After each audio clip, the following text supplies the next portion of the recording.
I was 13 years old when the attic door shut behind me with a final, echoing clank that made my stomach twist. The summer air outside had been brutal enough, but inside that attic, it was something else entirely.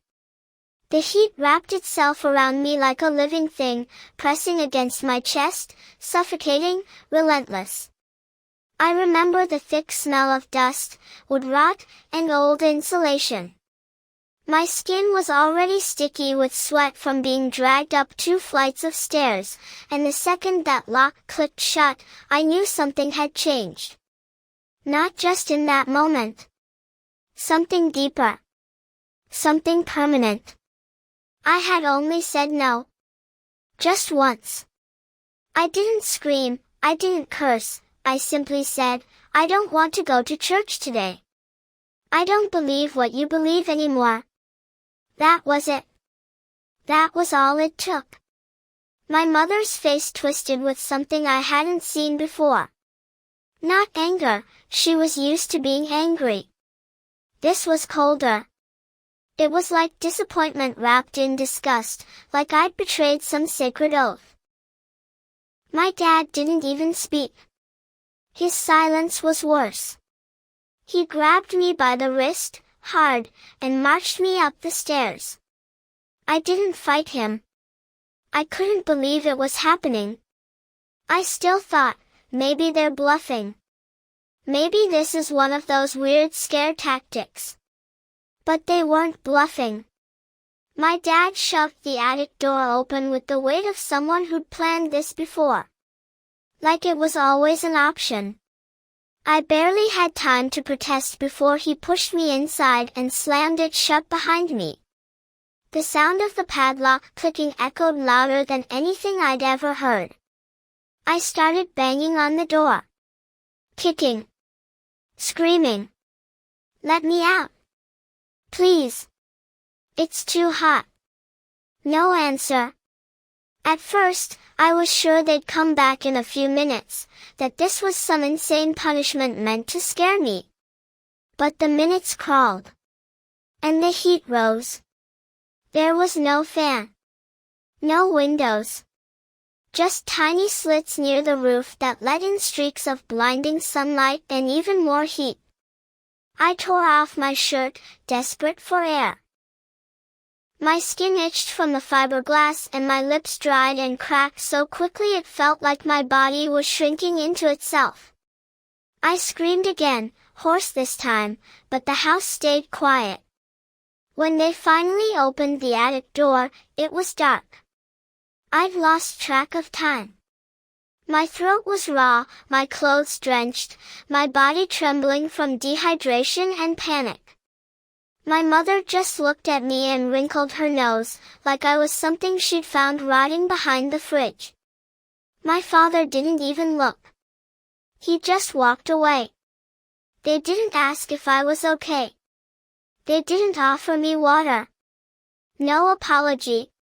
Nothing. I was 13 and I'd just learned that love in our house wasn't unconditional, it was transactional. Perform the right version of daughter, or be discarded. After that, everything changed. I stopped talking back. I became silent, cautious. But even then, it didn't protect me. They didn't want peace, they wanted obedience. Submission. If I asked too many questions, they'd accuse me of being disrespectful. If I cried, I was being manipulative. I remember once, when I accidentally broke a plate, my dad made me kneel on rice for an hour, so I'd learn to be careful. My knees bled. My mother watched from the kitchen, sipping coffee like it was a TV show. School wasn't a refuge either. They monitored everything. I wasn't allowed to have friends over. I couldn't attend birthday parties. My phone was checked daily, my internet access filtered through strict controls. I had to keep a daily prayer journal, and if my mother didn't feel my entries were godly enough, she'd tear the pages out and make me start again. When I brought home a perfect report card, she glanced at it and said, "Maybe if you were this dedicated to being a decent human being, we'd actually be proud." They didn't hit me often. That's what made it harder to explain. They didn't leave obvious bruises, just small punishments, demeaning comments, the slow erosion of my confidence. They controlled my food, my clothes, even how long I was allowed to shower. Every small freedom was earned through strict compliance, and even then, they'd snatch it away on a whim. They loved playing savior and warden in the same breath. They'd break me down, then act like they were being generous for letting me eat dinner. The scariest part was how convincing they were to the outside world. Our family looked perfect, clean church clothes, polite smiles, matching Christmas cards. For years, I tried to convince myself that maybe, just maybe, they were doing what they thought was right. That maybe their version of love was just different. Twisted, but still love. I clung to that hope because the alternative, that my own parents were intentionally cruel, was too unbearable to face. But the night they burned my future in front of me, any illusion I had left died. I had worked for that scholarship in secret. I studied after they went to bed, applied from the school library, wrote essays between chores, praying they wouldn't find out. I knew they wouldn't approve, but I thought if they saw the offer in writing, if they saw that a top university believed in me enough to offer a full ride, they might soften. That they might see I wasn't trying to escape them, only grow. So when I opened that envelope and read those words, "We are thrilled to offer you," I cried. I cried because I thought this was my escape hatch. My way out of the attic. Out of the cage they'd built around my life. I waited for the right moment. I handed the letter to my mother with trembling hands, expecting confusion, maybe a little resistance, but not what I got. Her eyes scanned the page and darkened, not with fear or worry, but with pure, calculated anger. She didn't even finish reading it before she looked at me and said, "You're not going anywhere." I remember the tone, flat, cold, final. I tried to explain, told her it was a full scholarship, that it was one of the top schools in the country. My dad came into the room, took the letter, and read it silently. Then, without saying a word, he walked to the fireplace and fed it to the flames. I just stood there, frozen, watching the corners of my dream curl and blacken as the fire devoured it. My mother smirked and said, "Now that's the kind of heat you should be worried about," like it was some sick joke. I didn't cry this time. I didn't scream. I just stared at the ashes and felt something in me calcify. I realized they would never let me leave, not because they loved me, but because they needed someone to control.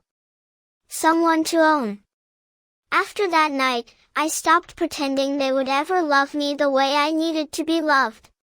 I stopped hoping. But I didn't stop planning. If they wanted to trap me in their house, in their twisted version of family, I would smile through it. I would nod, agree, pray when told, and say, "Yes ma'am," like I meant it. But underneath that surface, I started building something they could never see coming. I made copies of everything, emails they sent shaming me, notes they left taped to my door, recordings of the things they said when no one was watching. I documented the attic. I took photos of the lock. I even recorded myself describing every minute I spent in there. I gathered it all, slowly, carefully, like someone assembling a weapon piece by piece. I enrolled in online college under the radar, using a friend's address, working part-time remote gigs they thought were volunteer prayer groups. I stacked up coursework, completed certifications, earned a degree without them ever knowing. I smiled at the dinner table and said grace with my hands folded. But in the back of my mind, I was building the life they swore I didn't deserve. I started therapy secretly. I found an online support group for survivors of emotional abuse. Every night after they slept, I chipped away at the chains they'd wrapped around my life. By the time I turned 22, I had a job offer waiting for me in another state. It was real. It paid. It came with housing. It came with freedom. But before I left, I had one more thing to do. I emailed my file, the proof of everything, to CPS, to journalists, to advocacy groups. I sent it to every contact my parents had in their polished little church circle. Their lies didn't stand a chance. The images of the attic, the audio recordings, the screenshots, everything was undeniable. Within days, the fallout began. My father lost his job. My mother was quietly removed from the church's volunteer board. The neighborhood that once smiled at us like we were God's perfect family began whispering behind hands. Reporters knocked on the door. Word spread. Their social circle collapsed. Some people spend their whole lives trying to earn the love of those who were never capable of giving it.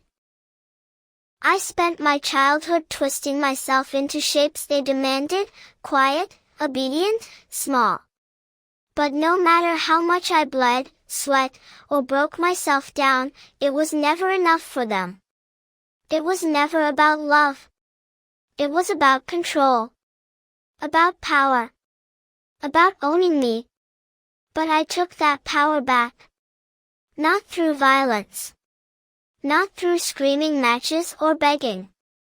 But through patience. Strategy. And the truth. I turned the very tools they used to break me into the instruments of their downfall. I documented, I endured, and then I exposed them. Now, I live far from that house. The attic is empty. The locks are gone. The heat doesn't scare me anymore. I built a life they said I couldn't, with strength they never imagined I had. Because in the end, I didn't just survive what they did to me. I outgrew it. I outsmarted it. And I burned their lies to the ground, one truth at a time.